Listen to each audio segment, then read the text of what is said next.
Hello and welcome. Today we are going to be reviewing a video by 12Tone. 12Tone put out this video about how to analyze songs. So I'm interested in what he has to say, and let's just dive right on in. My name's Dr. Zach. Grab a cup of tea and join me.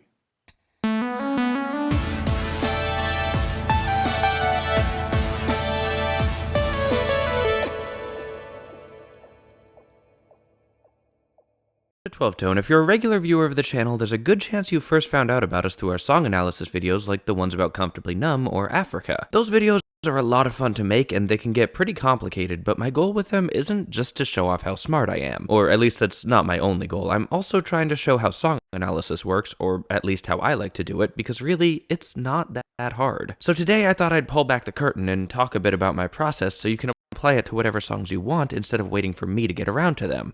Okay, so I wanted to talk a little bit about his presentation here, his kind of introduction. So where I'm coming from is that I have taught a lot, right? Like I've taught everything from kindergarten up through sophomores in college.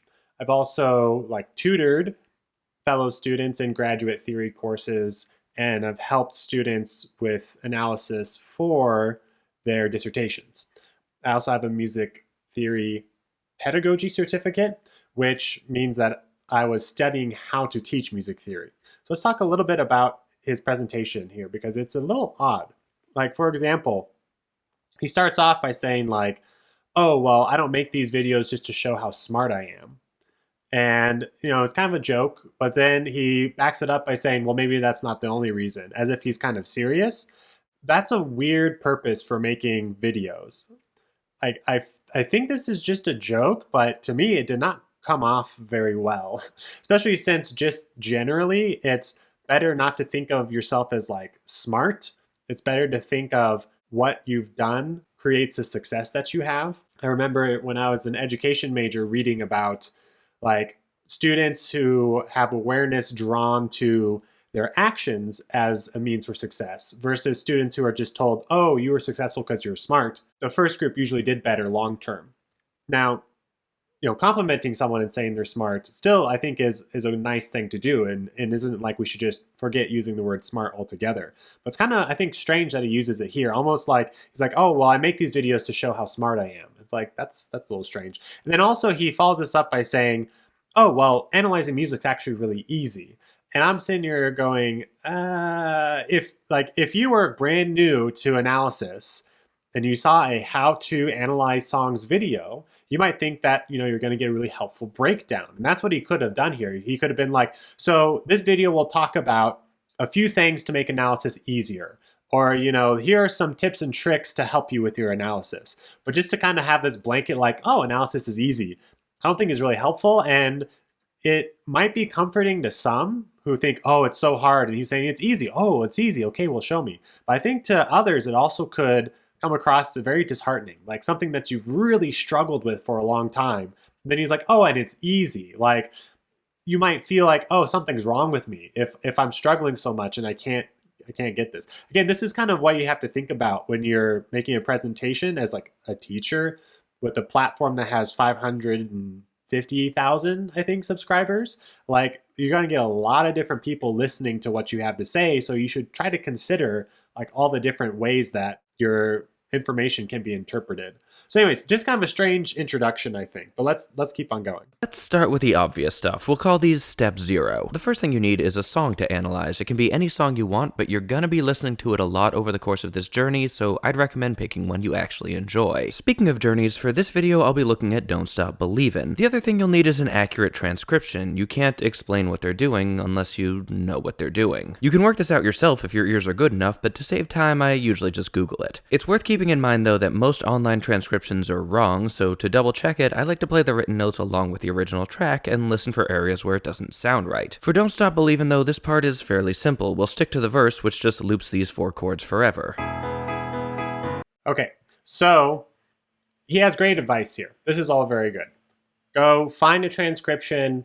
Transcriptions are usually incorrect. Sometimes chords just are flat out wrong. So play with the piano or an instrument or something if you can, kind of figure it out. So then you have something that you can work with. My only comment is that if you train your ears enough, then you can actually start to determine what's happening in a piece without needing any music at all, which he is saying like you have to have some sort of music to understand. But he's also saying that you need to listen to the piece a lot, which is true. I think listening should be like half of the job when you are analyzing, or if you're performing, or whatever it is you're doing as a musician. Listening is super important. We don't do it enough. But then he tells you, you need the sheet music. So a little contradictory, I think. I would put it something more like, you need to listen a lot, and you can use the sheet music as a tool to help you understand what's happening, right? To give you some of that information. But really, your analysis is going to come from what you've heard. So let's keep on going.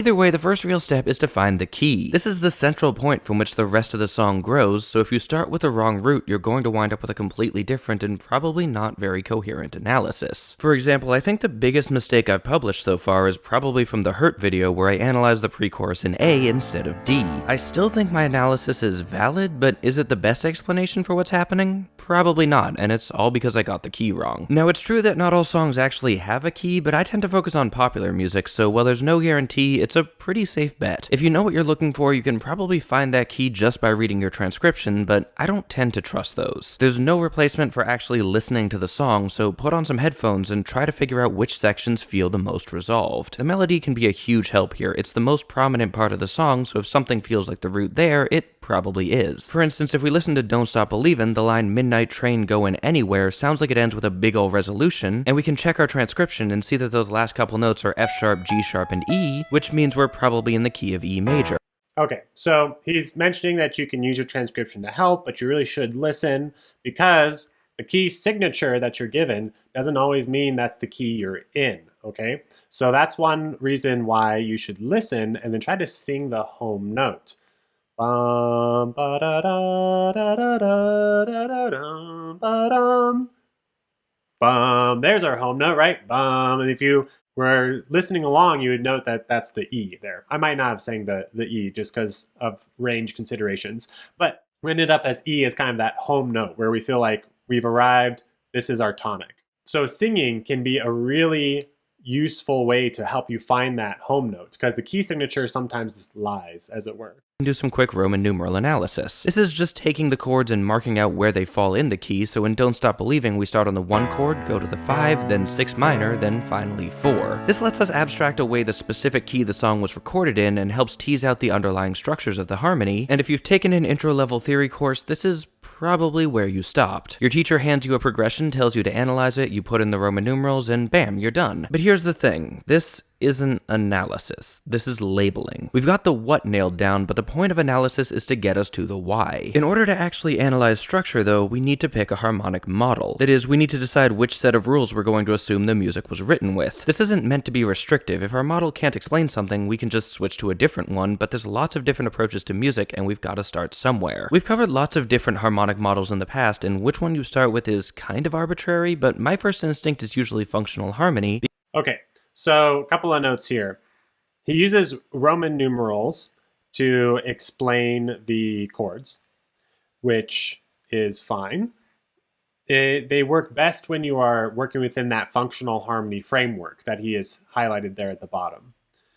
I always hesitate whenever I see someone use Roman numerals because they've kind of become just stand-ins for whatever chord, when whatever key you think it is, when in fact Roman numerals are supposed to show function. So if you are looking at through a functional framework, they are a nice tool to use. And he's also right about how it's just a label. It's not really telling you anything about the music. All you're doing is labeling it.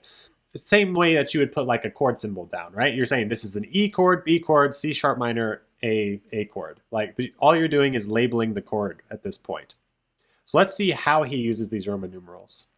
Because for a lot of popular music, it works really well. We've talked about functional harmony many times before, but it's basically just the idea that different chords in a key have different predefined functions or jobs to do. We made a whole video on it if you want to know more. We can go through all our Roman numerals and assign functions to them, so the 1 chord has tonic function, the 5 chord is dominant, the 6 minor is tonic again, and the 4 chord is subdominant, but at this point we've fallen back into the labeling trap. We've put new names on the chords, but in order to really get at what's happening, we need to ask why those functions are in the order they're in. We're looking looking for connections, relationships between chords that help explain their emotional impact. Fortunately, the model we're using can help with that, and it tells us what sorts of behaviors to expect from each different function, but we still need to examine why those behaviors are the ones that best tell our story. Like, Don't Stop Believin' ends with a 4 chord going back to the 1 chord, which you might recognize as something called a Plagal Cadence. But one question we might want to ask is, why use a Plagal Cadence here? I backed it up so we could look at Plagal Cadence. A cadence is a resting place in the music. It's where we feel like we've come to some sort of pause, conclusion, something like that. So what we have here is not a Plagal Cadence. 4/1 is a Plagal Cadence when it's a cadence moment. But what we have here is more accurately described as Plagal Motion. Okay, Plagal Motion, 4/1. Because in functional harmony, we have to explain why a subdominant, that S above the A chord, is going straight to tonic, because that doesn't typically happen. Well, we explain that as Plagal Motion, and if it's at a cadence, we explain it as a Plagal Cadence. So then let's look a little bit with the system he's using here. It might not be familiar with some people. We start on our tonic, T, right? Our E major, that's our home key. Tonic is 1. Then we go to our dominant, B, that's 5, our 5 chord. And then he has a tonic on the 6 chord. Now, some theorists or some analysts will take the 6 chord and call it a tonic chord because it shares 2 pitches that tonic has. Shares scale degrees 1 and 3, right? So the tonic chord is 1, 3, and 5. And then the 6 chord is 6, 1, and 3. So in some cases, you can say, oh, well, it's really kind of like a tonic function. This is also why you see what's called deceptive motion, also occasionally deceptive cadence, when you go from 5 to 6, because 6 is mostly tonic. So it kind of works because 5 wants to go back to 1 in functional harmony, but instead you move it to 6, which is almost tonic. But it works because there's so many of the notes that overlap. So that's why he's labeled these functions as tonic, dominant, tonic, and then our S for our subdominant, or also known as like a predominant, just a chord that is coming before we get to the 5 chord. Some people would have labeled the 6 chord as a predominant, okay? It's just different systems that you could use here. Ask is, why use a Plagal Cadence here? Well, a common answer is that Plagal Cadences provide a weaker sense of rest than traditional 5/1 cadences, so they're often used to get a quick resolution without really disrupting the momentum of the piece. That's what functional harmony says anyway, but is that what's happening in this specific case? Only your ears can tell you that. Listen to the song. Seriously, the more you listen, the better your analysis will be. But yeah, that's what's happening here. Actually, I'd like to take a moment to emphasize something. In the end, these chords exist in service to a story, so understanding what they're doing depends on understanding what that story is, and the best source for that is usually the lyrics. You don't have to do a full lyrical analysis or anything, but you should at least know the general story because your listeners certainly will, and it colors their experience of the other aspects of the music. Like when I did the message in a bottle analysis, the idea that the verse never actually plays the 1 chord makes a whole lot more sense once you know the song is about a castaway who can't find his way home. Anyway, what do we do if our model can't explain something? Well, that's where it helps to have more than one model. The more different ways you have to think about harmony, the more tools you'll have in your analytical toolbox, and the more likely it is you'll find a useful explanation. This brings us to the central lesson of this whole video. Context is everything. We said Don't Stop Believin' was in E major, but what happens if they suddenly play a G major triad? I can think of about 4 or 5 different explanations for that chord, but really we don't have enough information yet to know which one is correct. Fortunately, each interpretation comes with its own predictions for how the chord behaves, so we can look at what's going on around it to see which one is the most likely, or if we can't get it from that, we can, again, just go listen to the song. And as for how to learn these new models, well, I made a whole video about non-functional techniques, so you can go watch that to get started, but the real trick is to just practice analyzing. It's a skill, and you have to train it, so take songs, break them apart, and see what you can come up with. For each chord, ask what is this doing in the key, and... Okay, so this is where I had a problem with kind of this whole video, right? So the video, how to analyze songs. This is a how-to, right? Which we should be learning how to analyze. But then so far all we've gotten is kind of gibberish, to be honest. Like, he keeps on making points, he keeps on telling us things, giving us examples, but they're all kind of surface level. Like, he started with, okay, well, here's Don't Stop Believing, here's the chord progression, here's some Roman numerals, here's the function of the Roman numerals. Okay, next. And it's like, but wait, like, didn't we say that labeling is not analysis? But he doesn't actually give us any analysis then of the don't stop believing. So then it's like, okay, well then here's another example. What if in this song we went from an E major chord to a G major chord?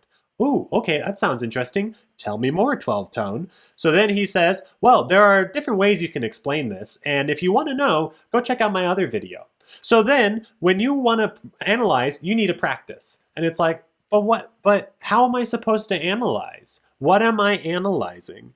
Like, how does this E major, G major chord example help me understand how to analyze anything? He very easily could have just been like, oh, so for example, if after this G major chord, he also says, which one of these is correct, which is kind of a weird thing to say. But he said after this G major chord, if we got a like F sharp minor and then a B, that would be 2 and 5 in E, which would make sense that we'd have a 2, 5, 1. We're in the key of E major. And in this G, we could explain as a chromatic mediant. If you're curious about what that means, go check out my video. Because then now we at least have something. He at least did a little bit of reasoning, right? Here are the Roman numerals. Here's an established pattern, 2, 5, going back to 1, which means that we have evidence that we're in the key of E major. Now he has actually like shown us a little bit of analysis. And if you're interested in what chromatic mediant means, you can go check out his video. But I mean, I don't even know if he mentions that in that video. I haven't seen it.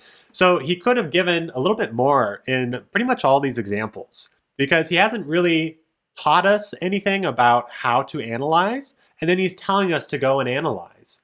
And that practicing is how you're going to get better. But it's like, but you haven't taught us anything. This is all just like surface level stuff that isn't helpful if you're brand new to analysis. What is it doing with the chords around it? If something doesn't make sense, just take your best guess and move on. You can always come back to it later. If you're really confused, try looking at how the individual notes move between the chords. That's usually a pretty good indicator of their harmonic relationship. Over time, you'll start to pick up patterns, and noticing patterns in songs is basically what music theory is. You can also ask for help. There's lots of theorists out there, and we love talking about analytical models. It's what makes us so much fun at parties. Analytical context can even change the labels we put on things. Like, let's go back to one of our first analysis videos, Stairway to Heaven. The chords in the intro are mostly easy to identify, but the second one's a bit tricky. Check it out. The notes here from bottom to top are G sharp, C, E, and B. So what is it? Well, the chord that most comfortably contains all 4 of those notes is C augmented major 7, but in context I don't think it's behaving like an augmented chord. In cases like this, I like to ask myself which chords does this kinda look like, and which of those would make the most sense here. I wound up ignoring the C and calling it E major, but some commenters argued it was better viewed as A minor major 7, just voiced without an A. Honestly, both of those seem like reasonable answers, which brings me to my final point. Okay, so let's talk about that a little bit.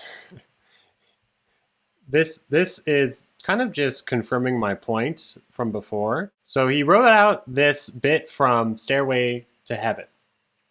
And he says that context is everything. He even has that highlighted up here. But he doesn't give us the first measure before this or the third measure after this. So we have no context for how to analyze this little bit. And like I said, like it's fine if you just wanted to like do a little quick example of how people can have differing opinions, but this is how to analyze songs. We're supposed to be learning how to analyze. And if context is important, maybe you should give us some context. So my analysis is actually the same as his. I think it's E major.